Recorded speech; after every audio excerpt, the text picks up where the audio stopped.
Good afternoon.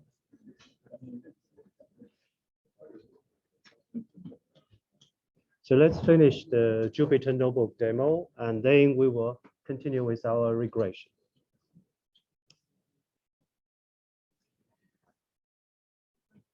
So I think that last class we stopped at here. So in NumPy, we do not, we have separate vector and matrix. So when you use matrix, they do not specify particularly this is a column or a row vector. Or if you want to emphasize on that, you need to do this reshape, try to convert it to a matrix form. So now you will start to have a row and the column will be differentiated. Okay. So this is useful when you want to multiply, for example, a vector with a matrix. You need to know their dimensions, right? So now let's move to the matrix product.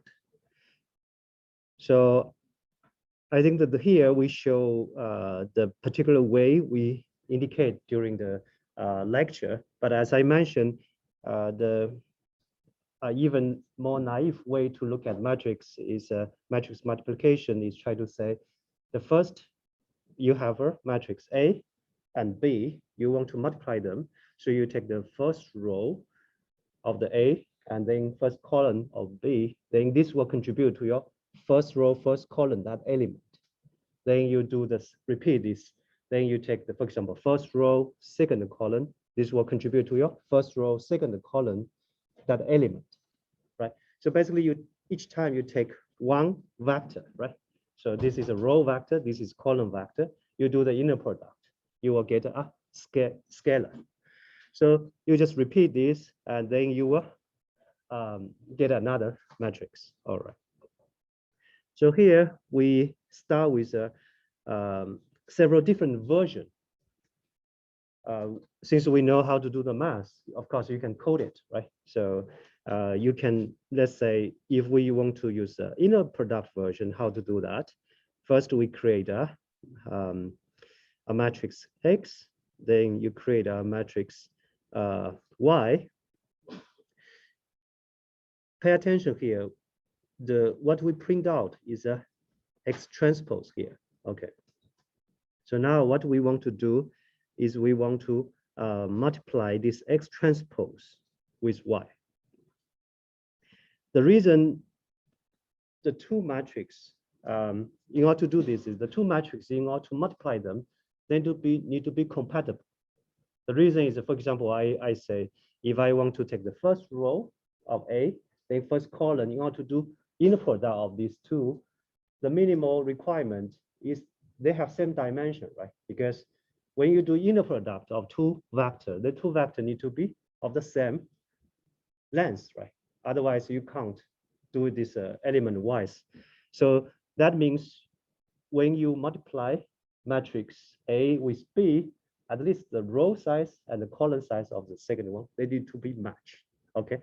I think that if you feel very confused about this part, I would say do a Wikipedia search or do a Google search. You will very easily. This is some of the very fundamental knowledge about the matrix. So you would just try to check, do a little bit review about this part. Anyway, this is a very important. As I mentioned, I believe linear algebra and the statistics, they are two equally important maths for the if you want to really do data science, you want to do machine learning.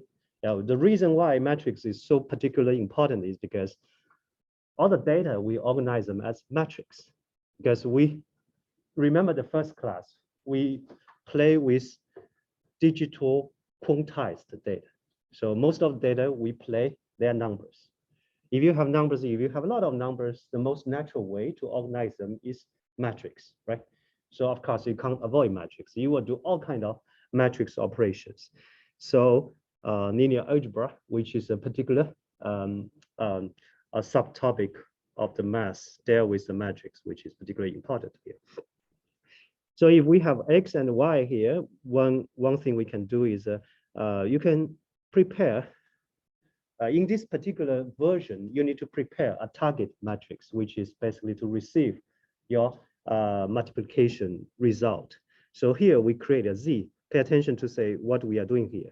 You are doing a 0, then x dot shape 1, y dot shape 1. Okay, so pay attention to this sentence. So this is one very common way you will use it. You will find it useful because when you do call 0, you will create a 0 matrix contains only 0, nothing inside. Then you specify the two shape. As I mentioned, each matrix now, at least each of the 2D matrix now, you have shape. You will have your number of row, number of column. All right. So you can, for example, here you can use in shape 0 and or shape 1 to indicate the number of row and the column respectively. All right.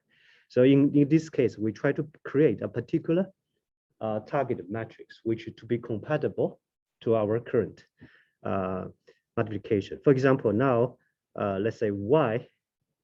So z, as you can see, the z, you will have 3 by 3, right? The size of 3 by 3. So where the 3 come from, you will say, this is your y, right? Y, now you have 2 row and 3 column. So the y dot shape 1 will give you 3. You see, I mean, there's nothing complicated here. You just remember how the NumPy design those things. Yeah. Just be comfortable and familiar with those things, should be fine. Then after you do that, then now each time you just take one of the vector, corresponding vector, as I mentioned, 1 row, 1 column, you just take them and then you call dot. What is dot? Dot is an inner product, because inner product, another name is called dot product. It's like, usually you write one vector, dot, another, you will take the inner product, and then you will have an element for the particular I and J positions. Yeah. Again, as I mentioned, if you feel confused about how these things are executed, try to read a little bit about the matrix multiplication. Yeah. And this is one version is you are treating matrix multiplication as a series of inner product. Okay, of course, there's another even more simple-minded version is try to even do not use the inner product, because inner product is another loop, right? You are iterate over elements. So if we decompose that, we can create a triple loop version of the matrix. I will leave this as your homework for you guys to just read about it. If you really understand this, you actually know how to calculate the matrix multiplication. Yeah. You just look for the corresponding value, then multiply them, add them, multiply, add them. Yeah. So basically you also write another loop for the inner product. Okay. With all this, is try to help you understand what the matrix multiplication try to do. But in the reality, if you really use NumPy, of course, you don't need to write those this triple loop. Is too complicated. What you do is just do this. Either one should be fine. You can say numpy.mat mul, M-U-L, then x transpose y. So you are multiplying x transpose with y. Or you can just call doing this even simpler version using the at symbol to say x transpose at y. You are multiplying these two matrices. All right. As you can see, the result are identical. Okay. The reason why I think that I mentioned this very long time back, is why we want to use those libraries.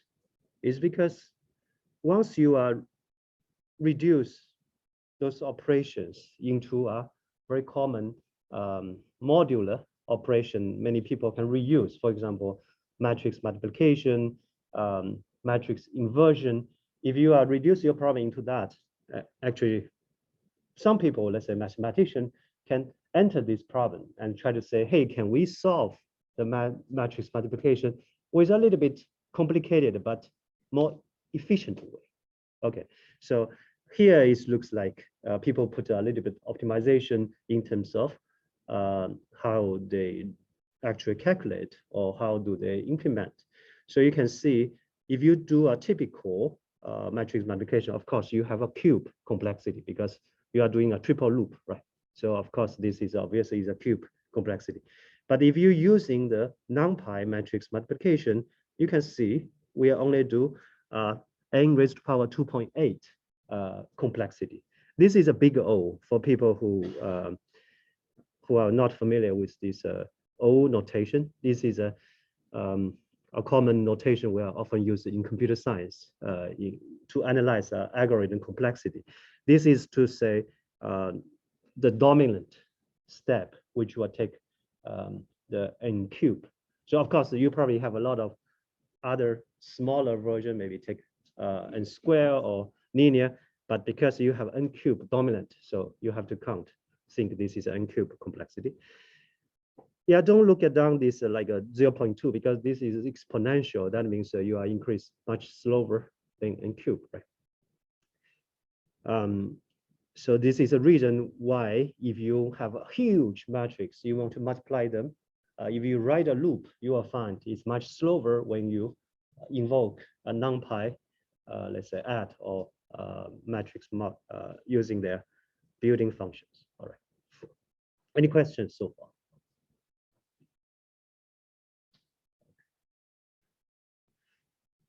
Yeah, later, if you really feel interested, later you can look into the internet and see how those matrix operation, how people are trying to optimize it. There's many clever ways to try to do the common operations. So there's another product. What we just introduced is matrix multiplication. Okay, there's another matrix multiplication we call, sometimes we call Hadamard. It's actually the more simpler idea or simpler version of that is called element wise. Okay, sometimes because the reason we bring this is a lot of time you see Hadamard product. What's that? It's actually just element wise. So basically you just take corresponding element. So basically take one element from the first matrix, the second corresponding element at second location. So second matrix, just multiply them. So this is something very simple. So in this example, what we try to say is, okay, which the Hadamard multiplication, So we are actually using the regular multiplication sign. So this is a part which we probably want to emphasize. If you call xt multiply y, right? Remember the matrix multiplication we're using at, right? We're using at. We're using this guy. This is doing the matrix multiplication, the regular matrix multiplication we are referred to as.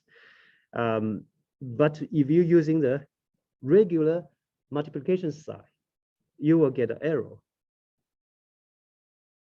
The error, the reason why is because if you call this, you are doing element wise. So you need them to be exactly the same shape. The x, y have to be exactly the same shape. For example, you can multiply this guy with this guy if you call using this star sign, right? Because the first x will have two row, 3 column. The second also have 2 row, 3 column. If you multiply them, the result will have also 2 rows, 3 column. If you check each of the element, you can see, for example, the second element equal to the second element in the first one, multiply the second element in the second one. If you will check for example, this guy will equal to this guy multiplied with this guy. So they are element wise. So element with another element from the second one at the corresponding same location. They take them, you multiply them. Any question about this element wise multiplication? So, but here just try to remember the element wise is using the regular multiplication sign. We are more comfortable, but the actual matrix multiplication is using this at sign. All right.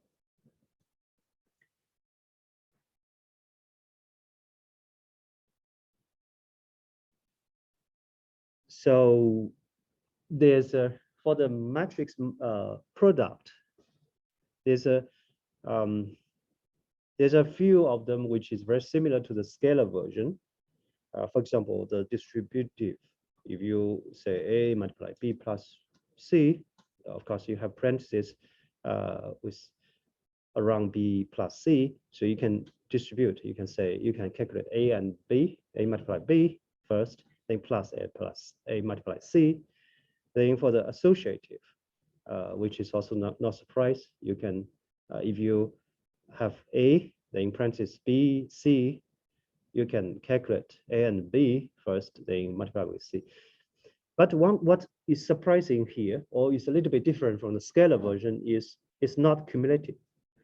If you A and B is scalar, right? If you multiply A and B, if they are scalar, of course, you can swap the order, doesn't change. But if A and B are matrix, you can't swap their order. This is actually it's very obvious, right? Because there's one requirement I was mentioning. We need them to have a compatible dimension, right? If you want to make A and B multiply to be compatible, you need have the number of column in the first one equal to the number of row in the second. That's all, right? You didn't have the requirement to the other dimension, right? But if you swap them, of course, since you don't have the requirement on the other dimension, so if you swap them, they are not necessary to be compatible at all. So they will, anyway, even they're compatible, they probably will produce a different shape. So A and B is not equal to B multiply A. Remember this. When you see this, just think about the dimension compatibility property, as I mentioned. It's so easy to infer you can't swap their order. Then there's another very cute property is called transpose. I think if you,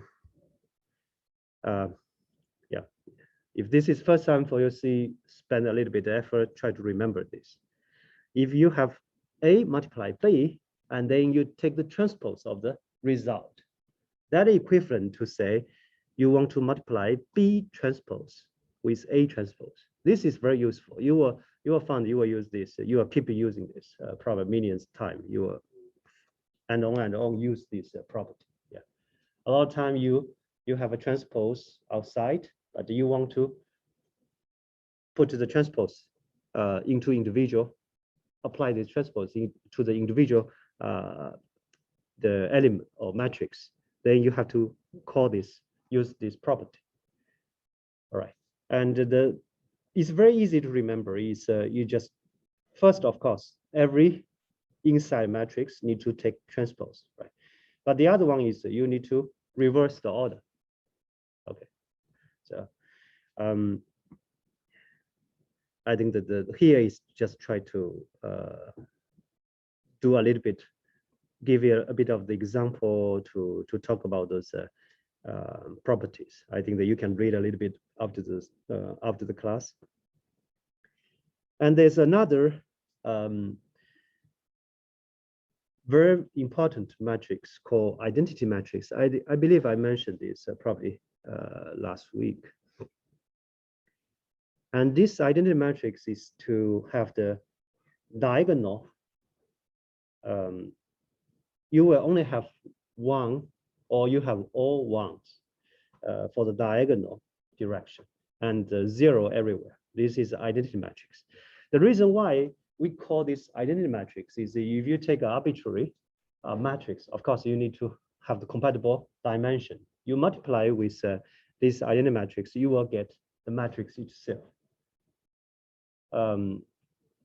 It's not very difficult to see that at all. For example, if I have another, maybe I will, when I talk about the slides, I will mention this because I can't draw on this web browser. Yeah, it's very easy to see. So that explains the name why we call it identity matrix. Is it will preserve the identity. Okay. And in NumPy, you can use np.ieye. Okay, so this will be the identity matrix. EYE. Yeah, it's a very cute name, but this will give you a 3x3 identity matrix.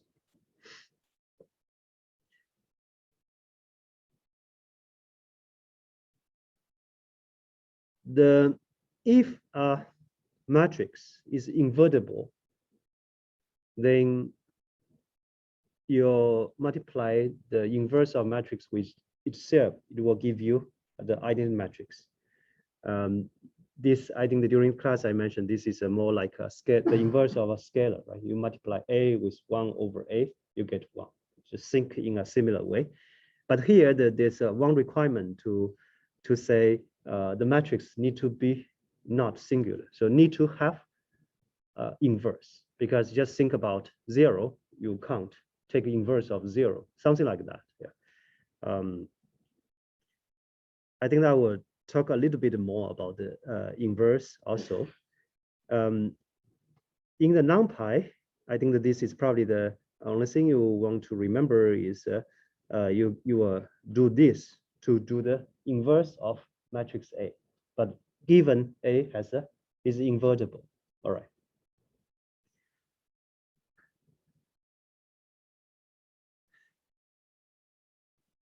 Then, as you can see here, if I multiply the inverse of matrix with the matrix itself, you can see you will get the diagonal dimension will 1 with rest will be some tiny value close to 0. Okay, because when you do the actual calculation, a lot of the time we will think those super tiny value will be close to 0 because the precision or something. A lot of time you get like a 2 raised to power 2e negative 17. Yeah, so you will get something. It's not exact 0, but it's super close. I think the other very important concept is try to do those aggregation functions in a matrix. For example, sum, average, right? You are reduce your matrix into some summarized values. If let's say we create a matrix of 2 by 3, and then you can do this np sum. This will give you a single value. It will sum everything. You try to say, hey, if I add all the elements inside A, what will get? But there's another two cool things is to say sum A, and you give the direction. You say x equal to 0 or x equal to 1. All right, let's see. For example, now we have this is our matrix. You have 2 row, 3 column. If I call sum A, you'll get 15. You're summing everything, right? If I sum 0, take a look. So this is what? This is you are adding row together. Remember, when we call shape 0, we are also talking about row column. So looks like it's easier to remember row first, column second. So using a way, try to remember the order. So now we call x equal to 1, you get 2. What is to say? You are summing across all rows. Of course, you take your way to remember this, but try to remember what order is what order. Yeah. So a lot of time you want to sum over all rows or sum over all columns. All right. Exactly the same thing is we apply to mean.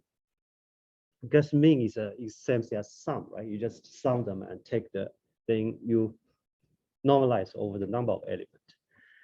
So if I call mean A, you will get 2.5. This is basically you take the sum and then you take the average. Okay. Then you can do mean, but specify xs equal to 0, right? And then you can do mean, specify xs equal to 1. So basically you will either you want to do average across all rows or average across two or columns. Exactly the same thing as we are talking about the sum. So any questions about this this part? Are we fine?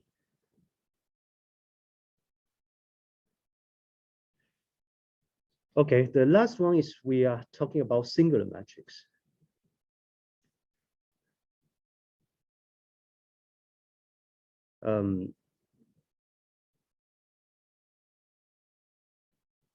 So basically, what we try to say here is, how to say? First, there's a couple of things you need to be aware. Is if we randomly generate something, it's very less likely it will be a singular matrix. Okay. So this is the first thing we want to. This actually is very important things. It's a lot of time if your matrix is come from a kind of random scenario, you should not really worry too much about whether it's a singular. Usually, typically, it's not a singular. Okay. I also mentioned last time is there's a lot of definitions about what is a singular matrix. For example, one typical way or one simple way to think about singular matrix is those columns need to be linear independent. Okay. I don't know how many of you are familiar with the independence, linear independence. I can explain a little bit more when I come to this on the slides. I can write some examples. For example,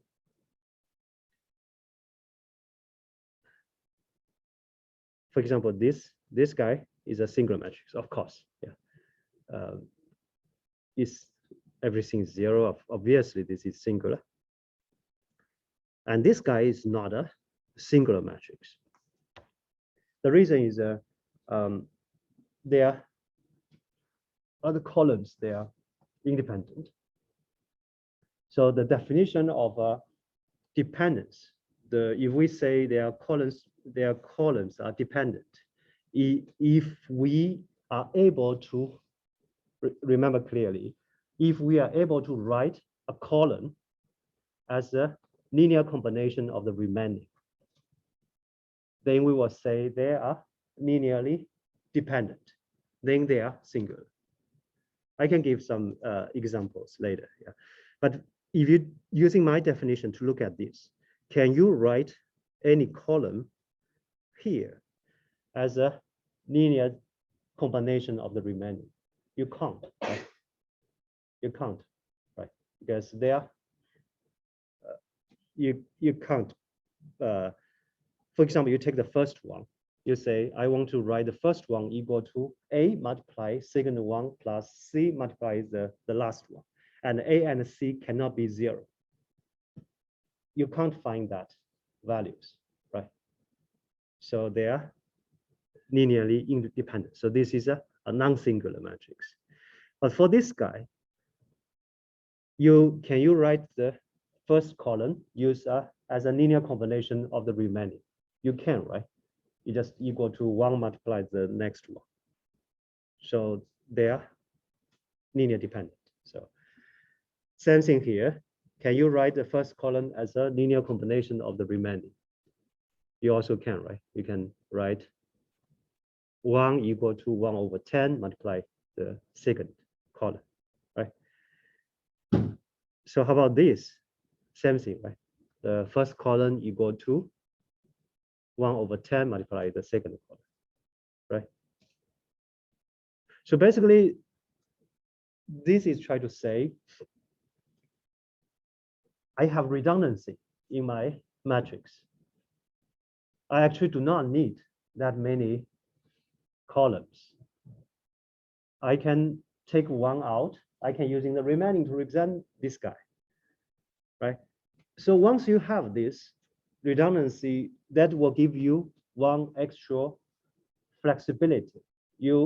A lot of time later, you will find you will end up with a lot of different solutions. Yeah.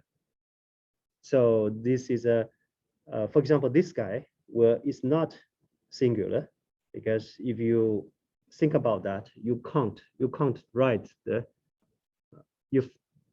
first column equal to anything multiply the second column, right? Any scalar, if you check, it's impossible. So this is not singular. A lot of time, if you randomly generate something, it's hard to get a singular. So usually you will get a non-singular. All right. Any questions about the concept of singular? Yes. Does a singular matrix have to be square? Yes. Yeah. Because if we are talking about, in this scenario, we're talking about the inverse. We are only the inverse concept only apply to square, right?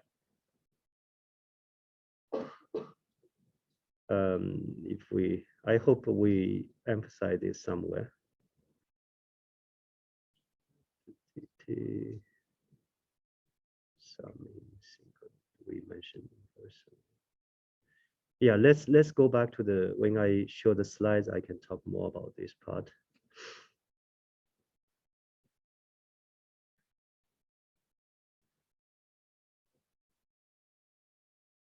Yeah, anyway, I think that let's go back to the slides. I think I will talk a little bit more.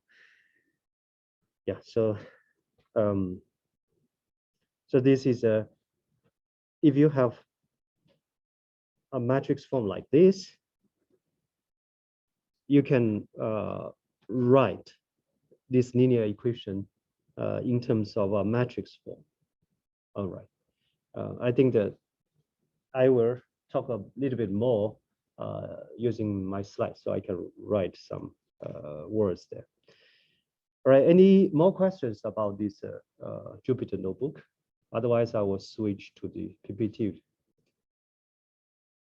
Okay.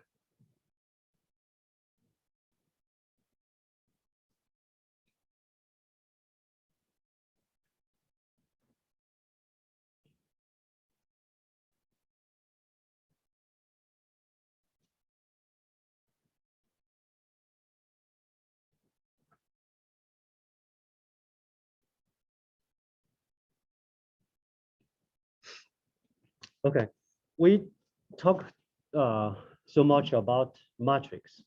Is actually we just try to prepare to show you how we can write our linear regression using the matrix form. So let's recall what we have seen about linear regression. Actually, is only a very simple version. Is we only have one explanatory variable, right? We have y equal to ax plus b, right? So we only have one x there. So if for this type of very simple linear regression with single input feature, how to write that as a matrix? There's a very super useful technique here. Is sometimes we call the data argument. We put additional one column into our feature matrix. You can see now it's super cool, right? By adding one, can you see why we're adding one? By adding one now, our simple linear regression will become like this. Can you see why? Because if you try to multiply x with beta now, try to see what you have. Now you take each row, right? Remember our matrix multiplication rule. We take each row, multiply with the column of our second matrix. So now we are multiplying X with beta, right? X is our first matrix. Beta is our second matrix, although beta here is a vector, but let's call it a matrix. So you take first row, multiply with the first column. What do you have?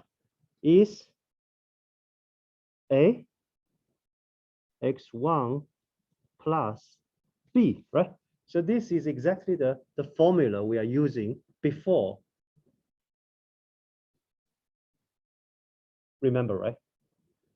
And now we have y equal to this, and y, the first, so if we keep doing this, you will get, this is only the first element, right? So now you take the second row, first column, you will get your second row, first column element, which is A x2 plus B, and so on, right? Until you have A xn plus B, right? And also here you're writing the y equal to this to say this is equivalent to y. Y is this guy, right? So y1, y2, y3, and so on.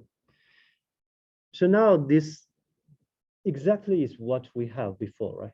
You have y1 equal to ax1 plus b, and y2 equal to ax2 plus b. Can you see that? So we are adding one to one column to the matrix. You will allow you b, put the b into the calculation.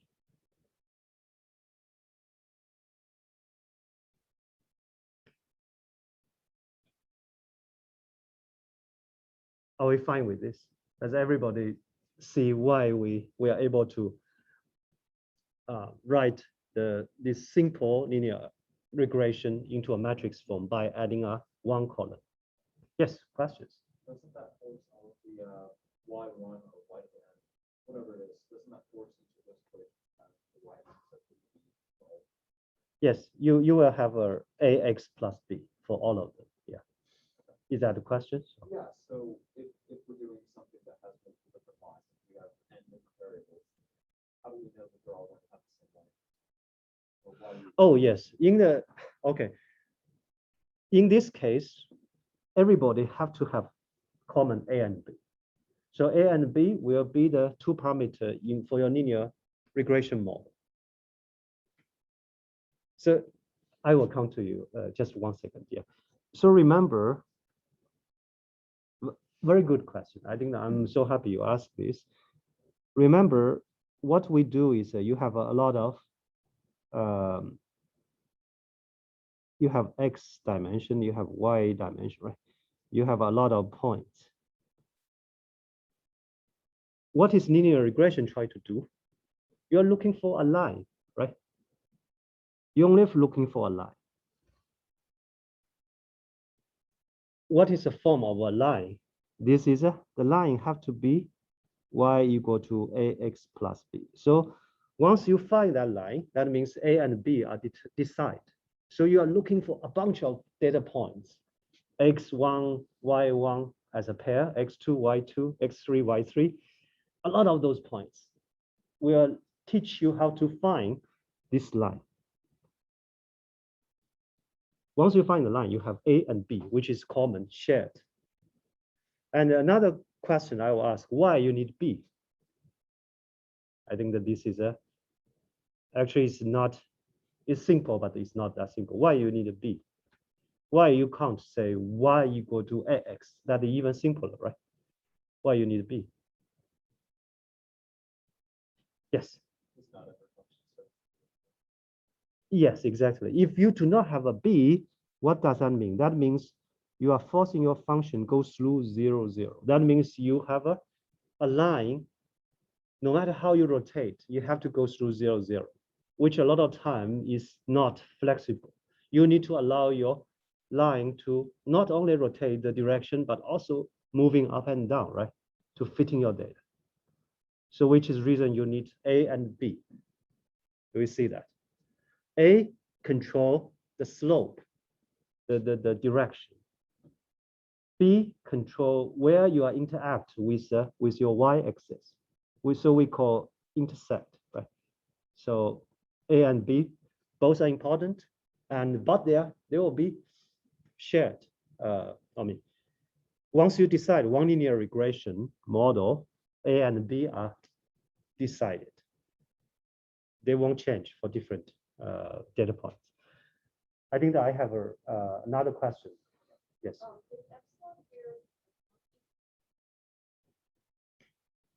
The epsilon here is not constant. The epsilon here is the arrow, which is this arrow is different for different data points. What is epsilon? Epsilon is the once you decide, let's say if this is my line, for each point you have the imperfection, which is deviate from my line. That is epsilon. So epsilon, if you write, you can write epsilon 1, epsilon 2, epsilon 3. Each epsilon will be different for different data points. All right. The whole goal, or our final goal, to look for A and B is to find such A and B to minimize those epsilons. All right. Does that address your questions? Okay, so I think that it's some very simple form, but it's very important for to understand this. This is once you understand this, I will say you are advanced to the next level of the machine learning. Yeah. So now you are start to do not worry about each data points. You are start to using a matrix to summarize them or represent them. This is a very cool. Yeah. A lot of more beautiful things you will see later. Yeah. Also, one very obvious next step we can do is we are now able to accept more variables, right? Before we only play with one input, X, right? But now we are able to allow doing something like this. Just like in order to predict your exam result, I need to know not only how many hours you study, I also need to know how many hours you sleep, then probably what food how much food you eat, blah, blah. I need to know more dimensions of descriptions. So now we are able to extend this into A1, A2, A3. So each A will be additional parameter in your linear regression. This is something we call multivariate linear regression model. This is a more typical way or more generalized way. In reality, it's very seldom you will say you only have one input variable. It's not. Yeah, usually you have a bunch of them, and you will give each of them a weight, which is called A, and also one B, just one insect, because this is you just need one B, and then you will try to using the same philosophy like what we did before to minimize your error by looking for order A and B to forming your regression model. Okay, how to do that? How to find those A and Bs? The first step is to write them into a matrix form. So now this guy will be your feature matrix. Take a look. How do we write that? Very simple, right? If we look at the first row, you put one feature, how many hours you studied, how many hours you slept, right? You put each of the measure as one element. At end, you put you're adding one there because this one is to accommodate your B, all right?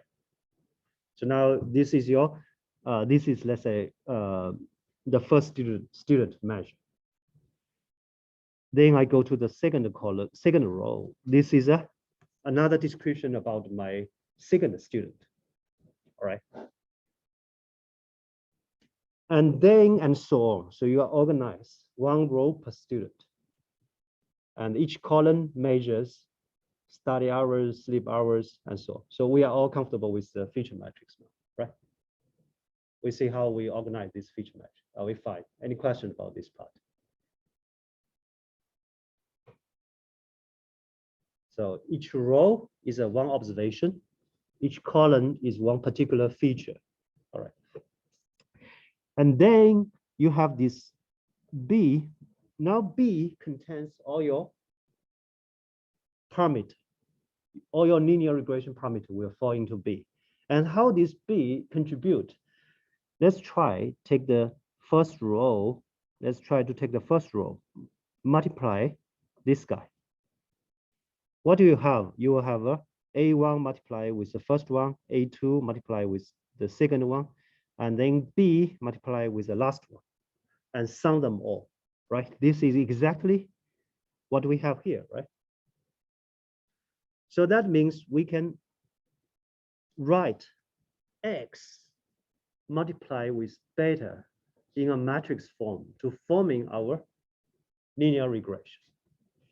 And Y here is Y here, remember Y1 is a scalar, is your exam score, right? Y1 is the first student exam score, Y2 is the second one. You write Y equal to here, you are make one vector equal to another vector. Another vector, each element come by doing this matrix multiplication. Try to think about that. We will come to in more details in the next class. Thank you.